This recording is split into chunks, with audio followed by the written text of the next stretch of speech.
Que se passera-t-il si Kadhafi quitte le pouvoir? Qui sera le prochain?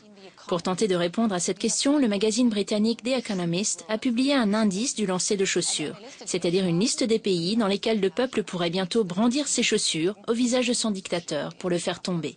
Le Yémen est numéro 1 sur la liste. Le président Saleh essaye pourtant de résister autant que le colonel Kadhafi. Malgré des semaines de contestation, il veut aller jusqu'au bout de son mandat en 2013. Au cours des 33 dernières années, il s'est, tout comme Kadhafi d'ailleurs, maintenu au pouvoir en attisant des conflits tribaux. Notre prochain reportage a été tourné avant le soulèvement du peuple au Yémen. Il montre la violence des clans entre eux et le travail de l'organisation pacifiste Dar es-Salam qui tente de leur apprendre un autre langage que celui de la guerre. Reportage de Yann Le Gléo et Sébastien Mesquida.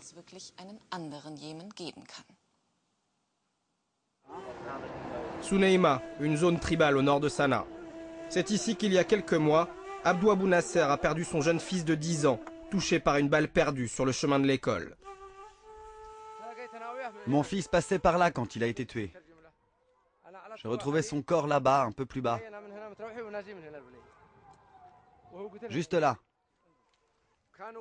C'était un conflit entre les tribus de Ali Alaima et Ali Asser. Elles se tiraient dessus. Mon fils était extérieur à tout cela. Il n'avait rien à voir dans cette histoire.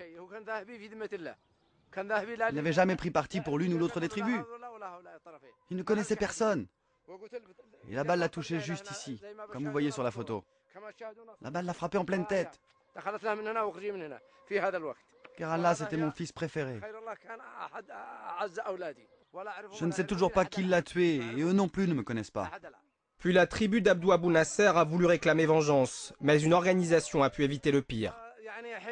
Tout de suite, l'organisation Dar es-Salam a parlé à mon clan. Et grâce à cette discussion, on a évité des représailles qui auraient fait beaucoup de morts. Sanaa, la capitale du Yémen. Dar es-Salam, littéralement la maison de la paix, a installé son quartier général ici, dans une petite rue du centre-ville.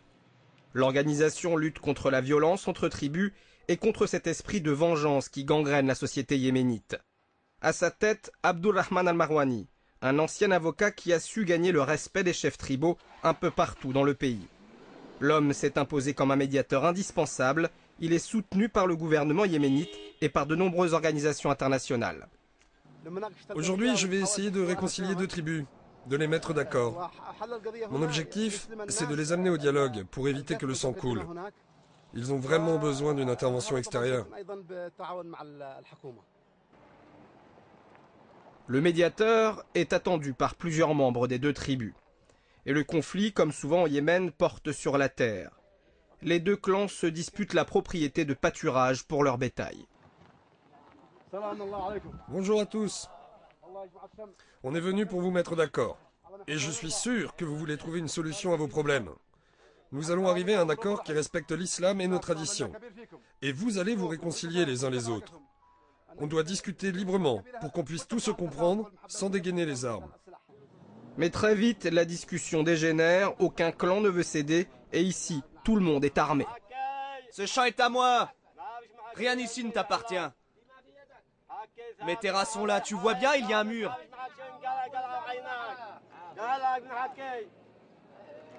C'est à moi, c'est tout, dégage. Ne t'approche pas de moi. Et toi, lâche-moi. Alors, elles sont à qui ces terres? À toi ou à moi? Mais non, enfin, mais ce champ, il est à moi. On est ici pour trouver une solution, pas pour que vous vous battiez. Voilà, mon terrain, c'est celui-là, là-bas. Je change pas d'avis, cette parcelle, c'est à moi. Bon, calme-toi maintenant. Maintenant, donnez-moi votre parole que vous n'allez pas vous faire la guerre. Tu as notre parole.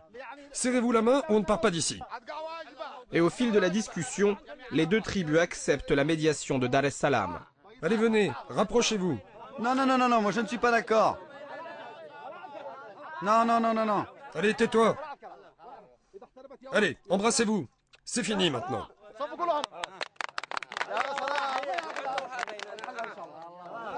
À partir de maintenant, vous êtes comme des frères. Au loin, dans les montagnes, comme une mise en garde, des tirs résonnent. D'autres tribus s'affrontent. route. Au Yémen, les armes sont en vente libre. Il y en aurait 60 millions en circulation dans le pays, soit presque 3 armes par habitant. Retour au siège de Dar es Salaam à Sanaa. Ici, toutes les confessions sont représentées et dialoguent, et toutes récusent l'extrémisme religieux, l'autre grand combat d'Abdulrahman al-Marwani.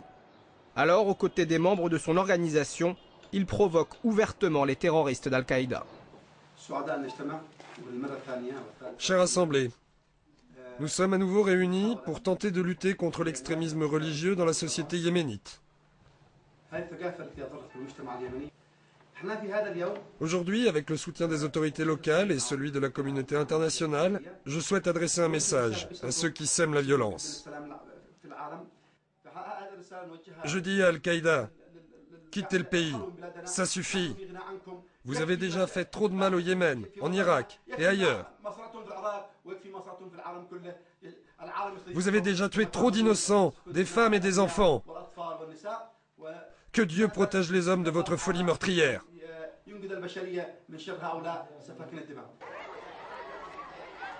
Dar es Salaam veut aussi s'adresser aux plus jeunes dès le début de leur éducation. L'école du 7 juillet jouxte l'ambassade américaine. Il y aura bientôt 3 ans que ce bâtiment a été visé par un attentat. L'attaque a laissé des séquelles sur les murs, mais aussi et surtout dans l'esprit des élèves.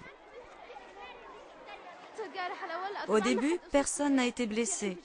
Mais après la 2e et la 3e explosion, plusieurs élèves ont été touchés. Ils ont cru que j'étais morte, parce que j'ai perdu beaucoup de sang. Plusieurs jours après, j'avais encore peur à cause du choc. Chaque fois que j'entendais un bruit, je croyais que c'était une explosion. Moi, je comprends pas qu'on puisse faire des choses pareilles. Notre religion et notre société n'acceptent pas ça. Dans la région de Sanaa, Dar es Salaam s'est rendu dans plus de 500 établissements publics et privés pour expliquer l'extrémisme religieux. Après la récréation, dans l'une des salles de classe, c'est un imam qui s'adresse aux élèves. Notre sujet aujourd'hui, c'est le terrorisme. Mais de quoi on parle exactement? Le terrorisme, c'est s'éloigner de nos valeurs et de nos principes religieux.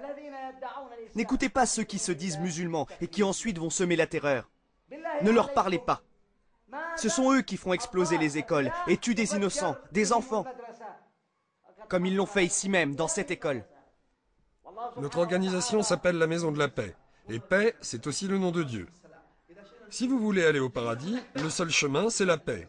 Vivre en paix entre nous, les musulmans, en paix avec notre famille, notre histoire, et en paix avec notre monde.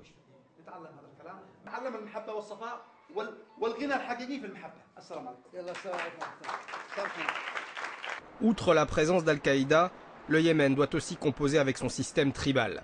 Certaines tribus au nord comme au sud se sentent d'ailleurs de moins en moins représentées au sein de l'appareil politique national. Depuis le début des manifestations, plusieurs chefs tribaux, autrefois proches de l'actuel président, refusent aujourd'hui de le suivre dans son obstination à conserver le pouvoir. Dans le cimetière de Sunaima, Abdou Abou Nasser vient se recueillir sur la tombe de son fils. C'est la tombe de Kerala, mon fils, le martyr. Il apprenait les sciences et les religions. Il voulait avoir une bourse pour partir en France, aux États-Unis ou en Chine. Il voulait voyager.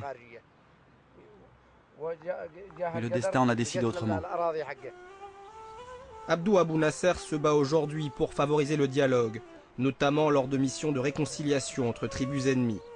Les mains levées au ciel, il brandit les photos de son fils, comme pour éloigner le spectre de nouvelles violences au Yémen.